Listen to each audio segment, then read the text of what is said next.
La diabetes en el embarazo es algo bastante prevalente y que tiene problemas, puede tener problemas graves. Los factores de riesgo de diabetes gestacional son sobrepeso, obesidad al inicio del embarazo, en la concepción, diabetes gestacional en embarazos previos, antecedentes familiares de diabetes, hijo previo macrosómico mayor de 4 o 4 kilos y medio y edad de la madre elevada. En España el screening, el cribado, el diagnóstico precoz de diabetes gestacional se hace en dos pasos. Se hace un primer paso que es el test de O'Sullivan, que solo es un despistaje, es con 50 gramos de glucosa, se hace una sola extracción de sangre después, a la hora, y se considera positivo si es mayor de 140 gramos por decilitro. Si es positivo, es cuando se hace el segundo paso, que es la sobrecarga larga. Larga porque se va mirando a la hora, a las 2 horas y a las 3 horas el resultado. La sobrecarga se hace con 100 gramos. Se considera positiva si hay dos valores alterados de los siguientes: o la glucemia basal era mayor de 105, o a los 60 minutos persiste una glucemia por encima de 190, o a los 120 por encima de 165, o a los 180 por encima de 145. Esta es la forma que se utiliza en España. Se hace en el segundo trimestre de forma rutinaria a todas las embarazadas y en el primer trimestre a aquellas que tienen factores de riesgo.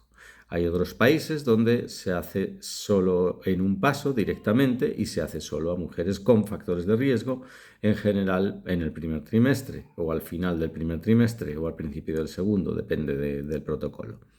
En este caso, cuando es en un paso, la sobrecarga es con 75, intermedia, sí, 75 gramos en lugar de ni los 50 del screening español ni los 100 de la sobrecarga larga, son 75 y se sale alterada si o bien es anormal la glucemia basal por encima de 92 o bien a la hora por encima de 180 o bien a las 2 horas por encima de 153. Hay mujeres que prefieren no hacerse la sobrecarga oral de glucosa, máxime teniendo en cuenta que es una agresión, es algo antinatural, es una cantidad de glucosa excesiva que resulta molesta, que no apetece, que a muchas mujeres les causa vómitos. Entonces, bueno, pues una opción alternativa, aunque probablemente no tan eficaz, no tan sensible ni tan específica, pues es hacer una prueba simultánea de glucemia y de hemoglobina glicosilada, que nos da una representación, una idea de la glucemia que ha habido en los últimos 30 días. Y otra opción que existe es actuar ya como si se hubiera detectado una diabetes gestacional. ¿Qué se hace cuando se ha detectado una diabetes gestacional? Pues se hace un abordaje dietético. Lo principal es no ingerir muchas calorías en forma de carbohidratos. En aquellas ingestas en que sale una glucemia alterada, se van bajando las calorías pertenecientes a carbohidratos. Se hacen glucemias capilares seriadas. Seriadas quiere decir que cada día se toma en ayunas por la mañana, una hora después del desayuno, una hora después de la comida y una hora después de la cena. El valor normal, el valor objetivo, debe ser por debajo de 95 en ayunas y por debajo de 140 una hora después de todas y cada una de las comidas. Una mujer que ya es diabética y que planifica un embarazo debe mantener su hemoglobina glicosilada por debajo de 6,5% y no debe quedarse embarazada si la hemoglobina glicosilada es excesivamente alta. Del 10%. Una hemoglobina glicosilada por encima del 10%, o lo que es lo mismo, 86 milimoles por mol, debe hacer a una mujer evitar el embarazo hasta que no consiga normalizar su hemoglobina glucosilada. De la misma forma, toda mujer que está buscando un embarazo debe haber suspendido las estatinas para el colesterol, los inhibidores de la enzima conversora de angiotensina para la hipertensión y los antagonistas de receptores de la angiotensina 2 para la hipertensión. Este tipo de fármacos deben estar fuera cuando una mujer está buscando quedarse embarazada, de la misma forma que debe estar normalizada la glucemia por supuesto, en el máximo estado de salud posible, incluyendo el normopeso. El peso en el momento de la concepción debe estar en la normalidad. La ganancia de peso durante el embarazo quizá no es tan importante como el que no haya sobrepeso al inicio del embarazo. La ganancia normal, cuando el peso es normal al inicio del embarazo, se presupone entre 11 y 16 kilos. Es algo mayor la ganancia de peso en el embarazo en mujeres que están por debajo del peso normal y es lógicamente menor en mujeres que están por encima del peso normal.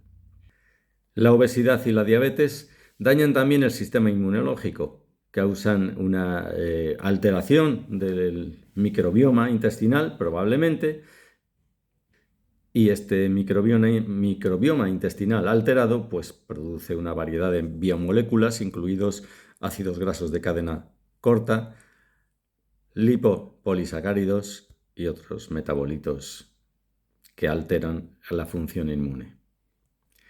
Si hay peso excesivo al inicio del embarazo, pero además hay ganancia excesiva de peso durante el embarazo, entonces las complicaciones se multiplican, con una odds ratio cercana a 8 para diabetes gestacional y cercana a 4 para hemorragia posparto. Y es que sí, la obesidad en el embarazo, además del riesgo de diabetes, el riesgo de feto macrosómico y otros riesgos, tiene riesgo de mayor hemorragia posparto. ¿Y cuál es la nutrición ideal en el embarazo? Bueno, pues la nutrición debe ser normal, debe contener de todo, una embarazada debe comer todo tipo de nutrientes, especialmente es recomendable que consuma grasas de origen animal, proteínas. Es falso que una embarazada deba comer por dos, pero probablemente sí una embarazada va a necesitar algo más de cantidad de ingesta que cuando no está embarazada. El suplemento nutricional que claramente ha demostrado ser eficaz en el embarazo es el ácido fólico. El ácido fólico reduce los defectos del tubo neural que se pueden traducir en malformaciones cardíacas, urinarias, orofaciales, de extremidades y estenosis de píloro. Mujeres que han tenido, todas las mujeres deben consumir ácido fólico, un suplemento en el embarazo de 400 microgramos al día, pero ese suplemento se puede multiplicar por 10 si hay antecedentes de este tipo de malformaciones o si hay factores de riesgo de tener mayor deficiencia de fólico, como puede ser en el caso de diabetes gestacional o de obesidad. El hierro. El hierro está en la alimentación normal y si una mujer hace una ingesta variada, incluyendo alimentos de origen animal, no va a tener carencia de hierro. Probablemente hay muchas mujeres que así todo necesitan un suplemento de hierro al final del embarazo. El hierro se absorbe mejor si se toma fuera de las comidas y si se toma acompañado de vitamina C. Pero también es verdad que a muchas mujeres fuera de las comidas les causa más náuseas, más efectos secundarios. Entonces hay que buscar el equilibrio. Calcio. El calcio es un componente fundamental en todas las dietas. Es un alimento universalmente extendido en los alimentos, con lo cual es extremadamente raro que una persona tenga carencia de calcio. No hace falta tomar suplementos de calcio en el embarazo. Lo que sí puede haber es carencia de vitamina D. Puede haber carencia de vitamina D o bien por falta de alimentos de origen animal. La vitamina D es una grasa,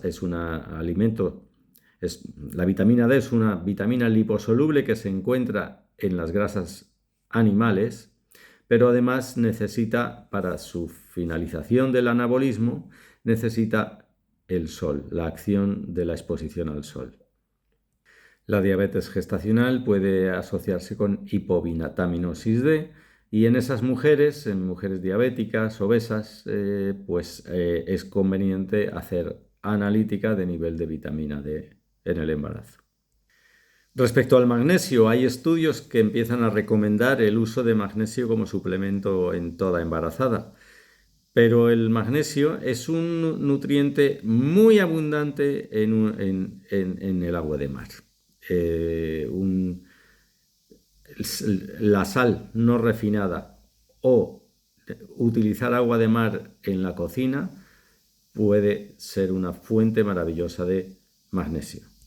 Hoy día muchísimas embarazadas optan por tomar un complejo multivitamínico que contiene todos estos elementos que hemos mencionado, como contiene también zinc y DHA. Y así como en nutrición es muy difícil sacar conclusiones, los estudios son difíciles porque una persona puede comer más de una cosa, pero menos de otras 20 cosas. Es muy difícil hacer los estudios comparativos y extraer conclusiones. Y por ese motivo, muchas veces las recomendaciones no se basan en evidencia científica, sino que se acaban basando sobre todo en consejo, en estimaciones de las personas con acreditación, lo cual no es lo que se debe buscar en medicina. Se debe buscar una medicina basada en la evidencia científica. En cambio, la actividad física sí está demostrado que mejora la obesidad, mejora la diabetes y se puede realizar perfectamente en el embarazo. Y ya que hablamos de nutrición y hábitos de vida, viajes. Una mujer embarazada puede viajar preferiblemente en el segundo trimestre, es cuando menos riesgos hay y normalmente se considera que puede viajar hasta la semana 36 de embarazo.